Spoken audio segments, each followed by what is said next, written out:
Welcome to the Disruption Dynamics Podcast. Our theme for today, anti-fragility. Nassim Taleb wrote about the anti-fragile organization. It's the robust organization that can not only survive disruption, but actually become stronger because of it. It's the ultimate expression of what some call the theory that if this doesn't kill us, it makes us stronger.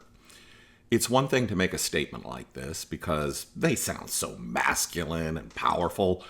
However, it's challenging to see how one can put these ideas into actual day-to-day practice.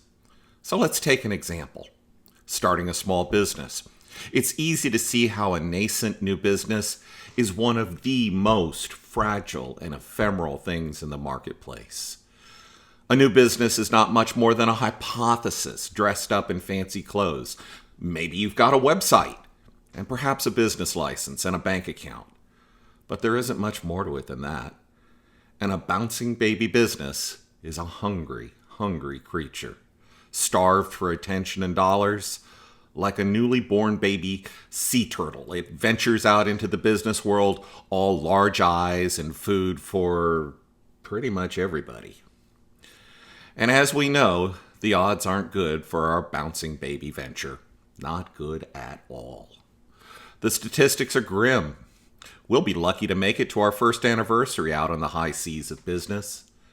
So how do we make this fragile thing more robust, more capable of handling shocks and setbacks? How do we ensure that the business survives long enough to make a buck or two? One way is to ensure that we have ample resources to keep it going. If this is our only source of income, any shock that comes along is going to be hard to manage because we will have to rely on our own savings to handle any shortfall or unanticipated expense, and frankly, that's a weak position.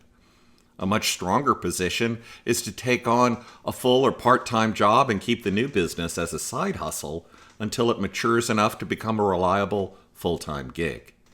Now, if there's any kind of economic downturn, we aren't entirely dependent on the nascent business to survive. Instead, we can use our day job to keep things afloat much easier.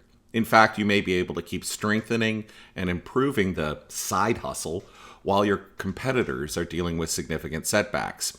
You have protected yourself from downside shock, and in fact, you're going to come out of the crisis perhaps in a stronger position.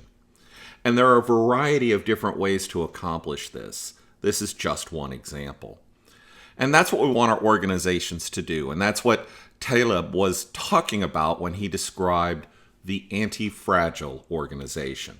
It's an organization that isn't just resilient, not just surviving the shock, but an organization that is capable of growing because of the shock. In a world of nonstop disruption, resilience is the bare minimum. Anti-fragile businesses do something better.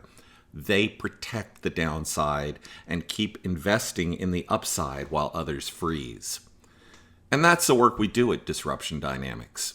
If you want to build a business that can take the hits and come out stronger, let's talk.